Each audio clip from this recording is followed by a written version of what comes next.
name is Tony Matikela. Welcome to my YouTube channel. So on this video, I want us to look at something that happened in court. Uyabona ukuphapha kwasekuseni ubaloyi akwenzile okumcoste the entire day. The entire day. Wamcosta kaloku because uyaphapha. Uyabona ukuthi it's clear as daylight ukuthi he did not see ubra ubaba uMampuru uLishebane uVincent Lishebane in court khangambone because ngeke akhanga yenzi lento ayenzileyo yabona the reframe of what he was trying to do, it costed him big time son. Uyabona ngiyamthanda uNkulunkulu because when he comes uvela uthi comes guns blazing like nobody's business. So now we had another incident that happened again in that courtroom now there was a fight inside the courtroom. Let me ground it properly for you because it was a very powerful fight and it needs to be tightened so it lands in the maximum credibility of it all and it does not get dismissed as just pure narrative. I want to put it thoroughly for you. No, what the fight is really about, the exchange was a classic legal clash between relevancy, state position, versus scope of the investigation and credibility, defense's position. The state led by George Baloyi is arguing something very orthodox. Kesana, what happens in chambers is not evidence, it's not under oath, it doesn't prove effect in issue. They are relying on basic principles of criminal procedure acts and right now Umnisi is like I was telling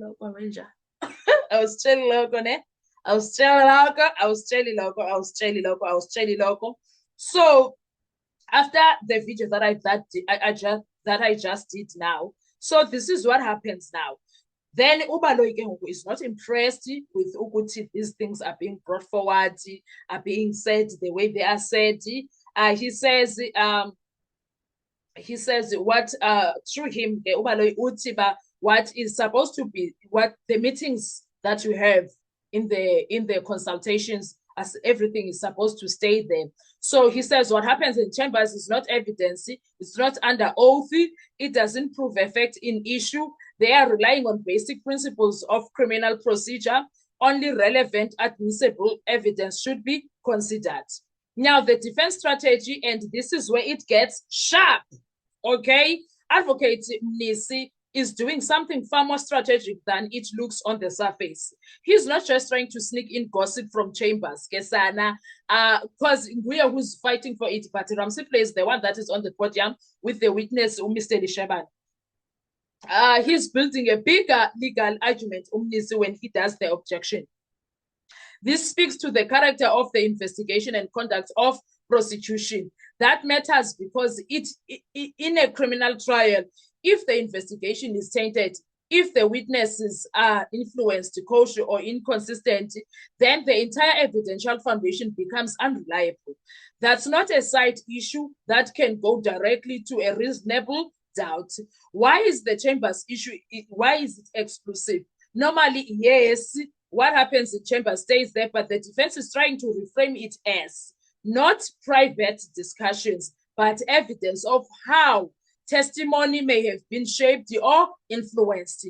If they succeed in that reframing, then suddenly it's no longer irrelevant, it becomes probative of credibility. That's the crack they are trying to open, Umnisi there, including the entire defense.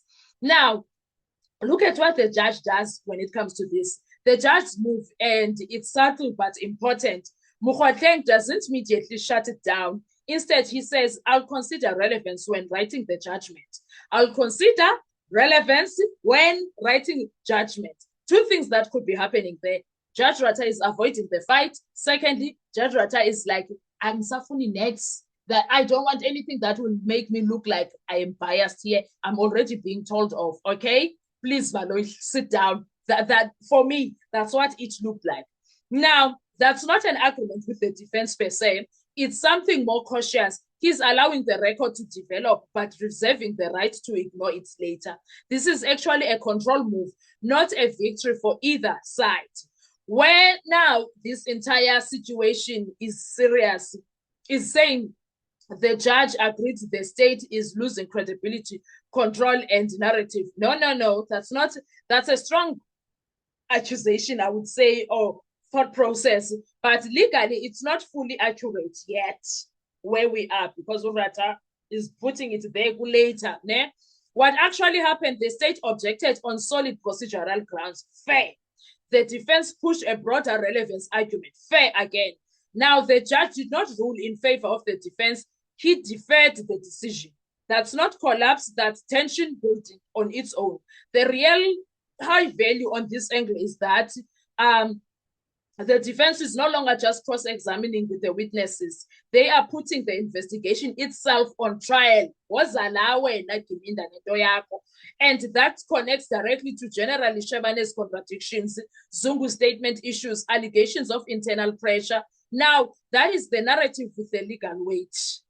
That is a narrative with legal weight. Also, Uli Shebane, he said a lot of things, guys. I'm just taking some out of a whole lot of things that he said. Uli Shebane told the court that Zungu went to him and begged to be heard. He listened. Zungu offered information about the Senzo Meyiwa case, and he was like, okay. And it seems as if Uli Shebane initially trusted Zungu with his life, because there's no way he can just come out of nowhere and talk about this. And Uzungu at some point was given a car by Uli Shebane to go to KZN because Uzungu made claims that a firearm that killed Senzo Meyiwa is in KZN, and accused number one is the shooter of Senzo Meyiwa. Yay! And then while we were still shocked with that, and then Uli Shebane was like, it doesn't end there. He also says that accused number one is moving around. Okay, to go because he said the firearm was taken and put Kusep 13 somewhere in KZN in Kwanongoma or something. And then, Emahlabatin, I don't know. He comes back and I petanga. After coming back and I petanga, there was a lot. Ubra is very disappointed with Zungu. When Zungu, he says, give me a second chance, he's like, okay, why not?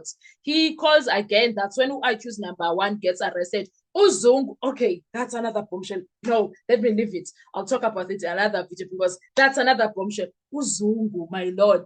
Uzungu is the weapon formed against his entire family and against the accused. But what I like right now is that the House of Cards is falling apart. Yabona lento yokwakha umuzi kwi-sand soil mase kunetha ngoku. There's nothing that you can do. Amanzi aphuma ngaphansi athi apha endlini nihleli konakala yonke ifurniture. That is what is happening in court right now.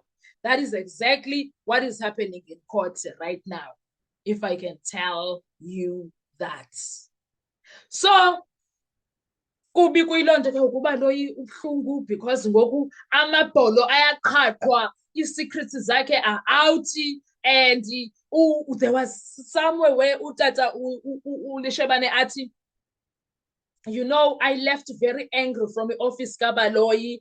Imagine if I could be so angry coming out of his office, how much more of the people that were going there to go and consult with him for the case whatsoever. If I, as a general, can go there and be this angry, yo. And I thought of Uzondo, I thought of Uzwide, I thought of who's this? Ugwabini. I thought of Umakhoson, bonke. Meaning that Ubaba Lo has been watching the case. He's been watching the case. He's been here, Ubaba Lona. Guys, anyway, what are your thoughts when it comes to this? Let's talk in the comment section. I want to hear your views. Thank you so much. I'll see you on our next video. Bye-bye.